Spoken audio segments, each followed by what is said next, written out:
सम्माननीय प्रधानमन्त्री केपी शर्मा ओलीलाई म धन्यवाद दिन चाहन्छु। यसभन्दा अगाडि पनि तपाईँ नै प्रधानमन्त्री भएका बेलामा मलाई झुटा मुद्दामा हिरासत बस्ने अवसर जुरेको थियो। त्यो अवसर तपाईँले फेरि पनि जुराइदिनु भएको छ। म खुसी छु र म बुझ्दछु तपाईँको बाध्यता सरकार जोगाउनु पर्ने बाध्यता। कुनै प्रमाण नभेटिएपछि पछि पनि कसैको राजनीति जोगाइदिनका लागि र तपाईँको सरकार जोगिनका लागि पनि त्यो राजनीतिक दललाई सघाउनु पर्ने तपाईँको बाध्यता म बुझ्छु।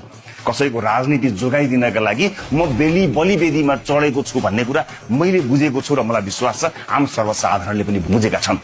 नत्र यति धेरै निकायले यति धेरै समय लगाएर संसदीय छानबिन समितिले समेत हरेक निकाय, चाहे प्रदेश होस्, चाहे पालिका होस्, चाहे बैंक होस्, राष्ट्र बैंक होस्, सहकारी बैंक होस्, सहकारीका विभिन्न बोर्डहरू हुन्, कुनै पनि निकाय बाँकी नराखिकन प्रहरीको अधिकारीहरूले अनुसन्धान गरिसकेको, महाधिवक्ताले भनिसकेको, जिल्लाका हरेक ठाउँमा मुद्दा चलिसकेको, तर पनि कहीँ कतै संलग्नता नभेटिएको र एउटा पनि प्रमाण नभेटिएको विषयमा समेत जसरी पनि कुनै न कुनै ढङ्गले कारबाही गर्नुपर्ने, पक्राउ गर्नुपर्ने बाध्यतामा सरकार किन पुग्यो भन्ने कुरा मलाई राम्रोसँग थाहा छ र मलाई यो पनि राम्रोसँग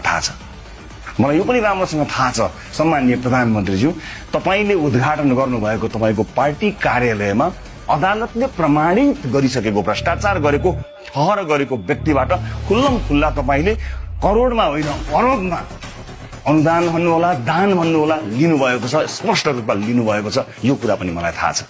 तपाईको हातमा कुनै बिचौलियाले दिएको 3 करोडको घडी मेरो हातमा हतकडी मलाई स्वीकार्य छ। अर्को कुरा, संगठित अपराधको कुरा गरिएको रहेछ।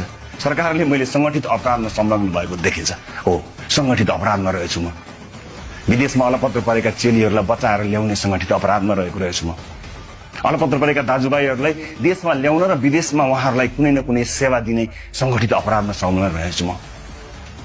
बाढीले बगाएको बस्ती बनाउने संगठित अपराधमा सहभागी भएको रहेछु म। दुर्गममा अस्पताल बनाउने संगठित अपराधमा संलग्न भएको रहेछु म।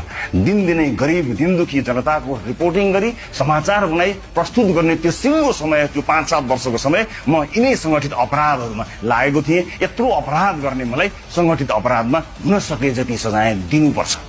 कानुन छैन भने कानुन सच्याएर पनि दिनुपर्छ। म तयार छु। मलाई विश्वास छ आम नागरिकहरूले न्याय दिनुहुनेछ।